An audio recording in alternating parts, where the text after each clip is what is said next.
जय श्री कृष्ण। श्री कृष्ण कहते हैं कि इस धरती पर जन्म लेते ही तीन बातें निश्चय हो जाती है: जन्म लेना, मृत्यु और पुनर्जन्म।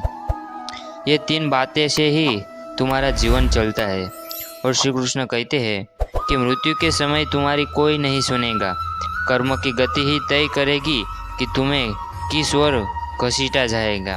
जो तुम्हारा कर्म अच्छा होगा तो तुम्हें पुनर्जन्म और जन्म भी मिलेगा, और जो तुम्हारा कर्म ही नहीं अच्छा होगा तो इसी के मुताबिक तुम्हारा भगवान सोचेंगे कि किस दरवाजे पे तुम्हें ले जा कर खड़ा करूं।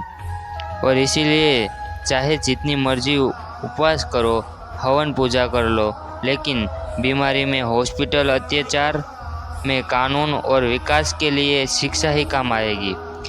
भगवान कहते हैं मुझ में मेरे आचार विचार में श्रद्धा पूर्ण भाव से रखो। पर आधुनिक तत्वज्ञान के चलते हुई इस बहारों के लिए तुम हॉस्पिटल और कानून, नियंत्रण को और शिक्षा को भी अपने आदि अंतर के विचार के विस्तार से रूप में आप समझो कि इसके बिना तुम कुछ नहीं कर पाओगे। इसलिए उसको भी उतना ही प्राधान्य दो जितना तुम मुझे देते हो। और शरीर से सुंदर होने वाली महिला आपको केवल एक रात खुशी दे सकती है, लेकिन दिल से सुंदर होने वाली महिला आपको जिंदगी भर सुख देती है। इसलिए दिल से सुंदर होने वाली के साथ विवाह करना चाहिए, क्योंकि वही तुम्हें सारा जीवन अच्छी तरह पाल पोस कर संभालेगी।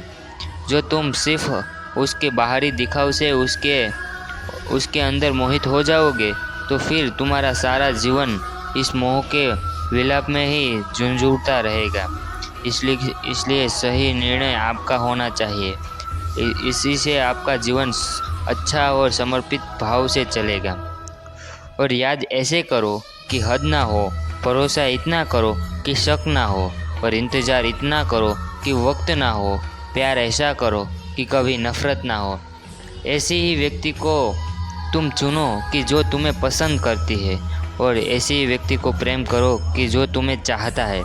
और इसी के माध्यम से तुम अपना जीवन सफल और सुंदर तरीके से जी सकते हो। राधे राधे।